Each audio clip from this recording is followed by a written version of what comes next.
I ran into town yesterday, and one of the things I was doing was to pick up some 22 and 22 Magnum just to have more on hand. I've got quite a little on hand, but as long as it's available, I thought, well, I'll get a little extra. But when I was looking into ammunition, it's amazing how many uh, new calibers they are. Most of them are designed for freakish conversions of an AR. Most of them, there's really very little point in them. It's just a remake of some old, you know. But this 350 Legend, I don't really understand the purpose behind it. You know, I do understand that there's some states where you have to have a straight ball cartridge for deer hunting, but it just seemed like a thing that was unnecessary to me. But they went ahead and made it. Hopefully, it won't be like a lot of times when this sort of thing happens, then the cartridge will become obsolete. They'll quit making guns for it, and you're stuck, hunting. But it's funny when they say legend, because what the hell is it a legend? It's something entirely new, except for its resemblance to the 351.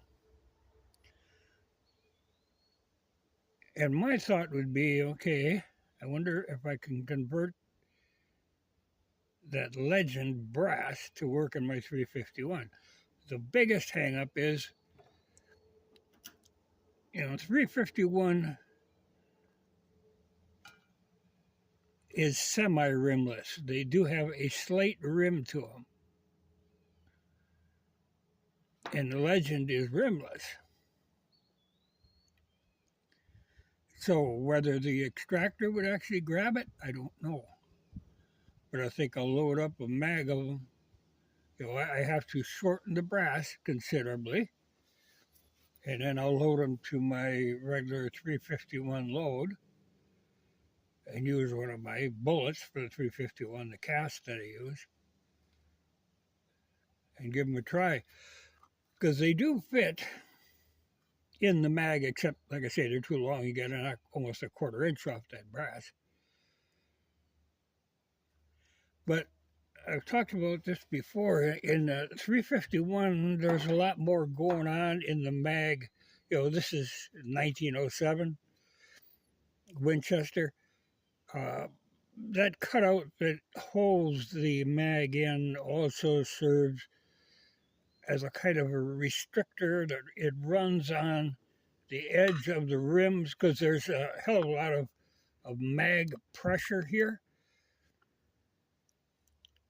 It was a new concept, so they went heavy on the mag pressure. But that kind of works as a regulator. You'll notice if you have a 351, when you shoot it, the mag release button will move every time a cartridge goes by, because it's made to interfere. Now, it wouldn't with the 350.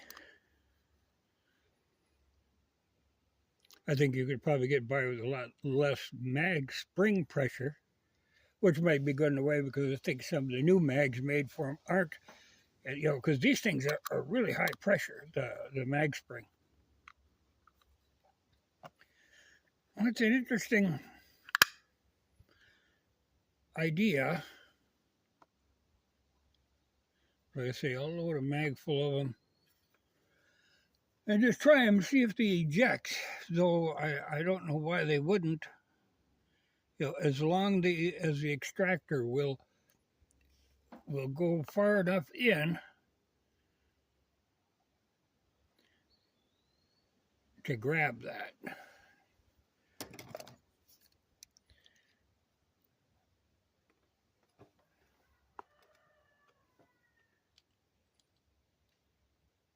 Well, because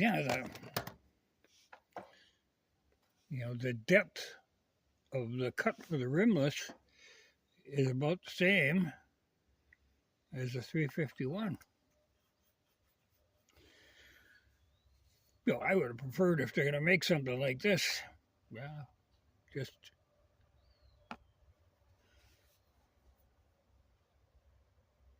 I don't know performance-wise how they are.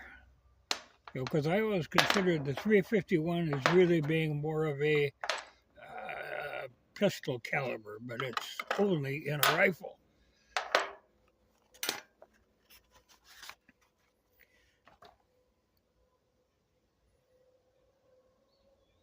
Well, 1828 velocity at 100 yards. So they're, pretty fast. I don't know. I've known of people they talk about modifying M1, 30 carbine brass, and trying to use it in a 351 in the 1907 Winchester, because there's a correlation between those, and there again you're dealing with a rimless.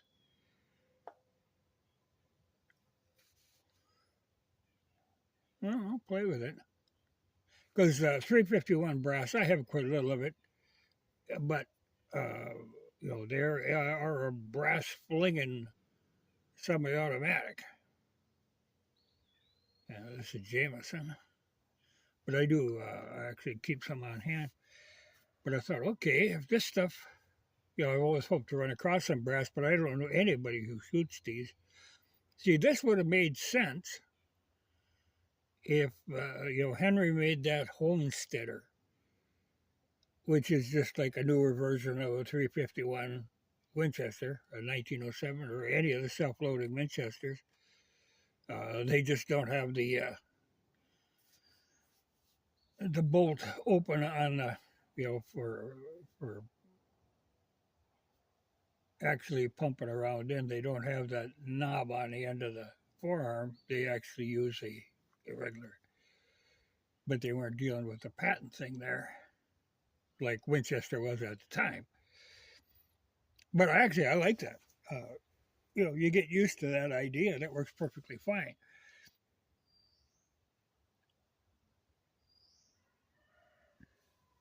I'll have to try it. A box of these was like $15.50 or something, so not bad. Because like I say, I was hoping to run across some brass, but I wasn't going to buy 100 brass. This is worth the experiment. But like that Henry Homesteader, if that would have been chambered for a 350 Legend, okay, that would have kind of made sense. The gun itself being 9mm really doesn't have much appeal to me. It's good enough, I guess, but it's nothing special. In 350, okay, yeah, it might have been. It's just a kind of an odd departure, and not something I'd rush out to buy, because like I say, it really is just a new version of a 351, but done in 9mm. And yeah, there's some hot 9mm out there. I don't know how popular they are. It just seemed like it wasn't a gun that was needed.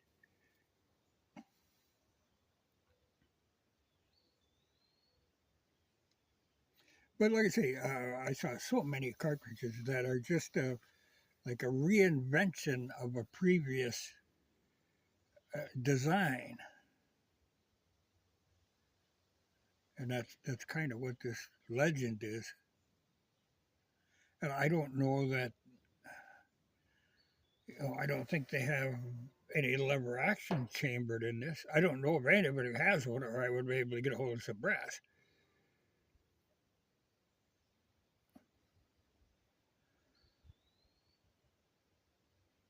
It's not a bad idea.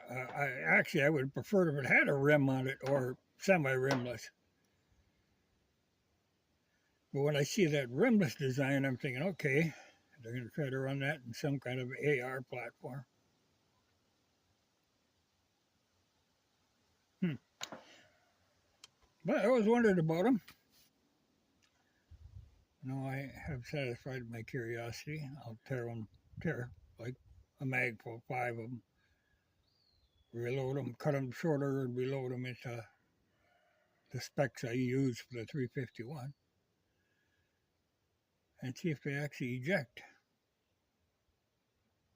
But I can see where that Homesteader, if they would have loaded it, chambered it for a 350 Legend, that could have made some sense.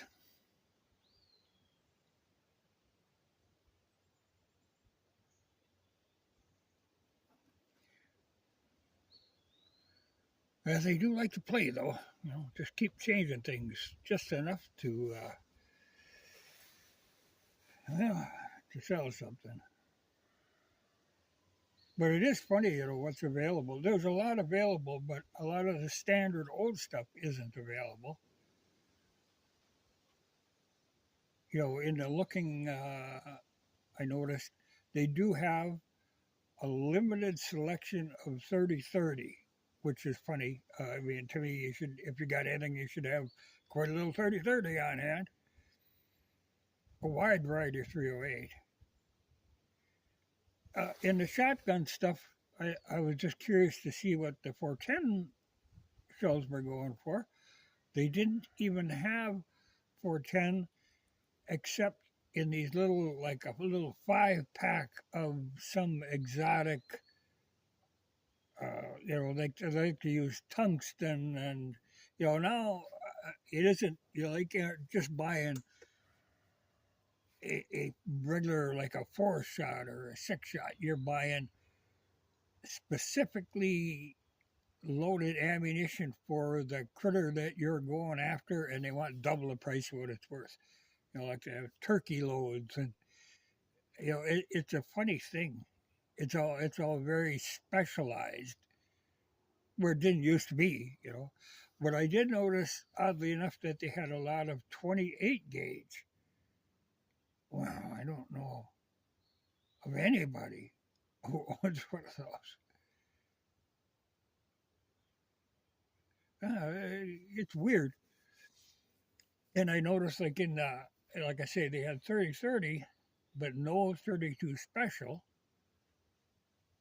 I saw no 300 Savage. There was 4570 because that got to be a thing now. And I really couldn't understand why all of a sudden. I mean, I like 4570. It's one of my favorite cartridges. But I wasn't aware that it had, that there was some Jurassic Park movie that I happened to see the other day, and oh yeah, okay, there they had a stainless steel 4570. It's amazing how pulp culture kind of influences what people will buy. Because those little short barrel stainless steel 4570s have never had any appeal to me. But if you put them in a movie, you will sell them. So they had a whole bunch of, they're again kind of exotic rounds loaded for your dinosaur hunting, evidently.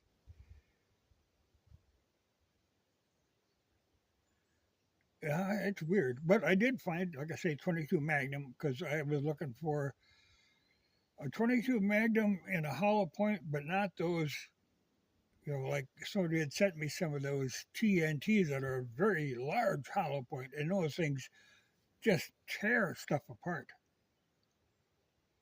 You hit a rabbit or a squirrel, it just tears them apart. But I was able to find some hollow points that are a smaller hollow point that should not be as violent as those TNT ones.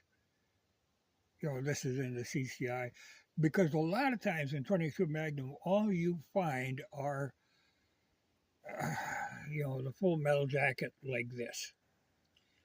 Well, that's not such a good idea for hunting because they just poke holes in things. You tend to wound things, which is not good. So the hollow point, you do get some expansion.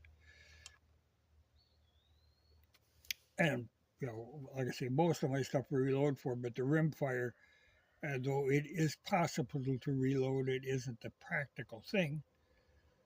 So I do buy for those. So I figured I'd pick some up. It did aggravate me, though, when I went to the checkout line. And because I was buying ammunition, they had to scan my driver's license. I don't like that. But that's the way the world is now. But we'll see if I can actually. I got no problem shorting the case. And like I say, boy, I think there's potential there. I think I can run these right through my 351 resizing die.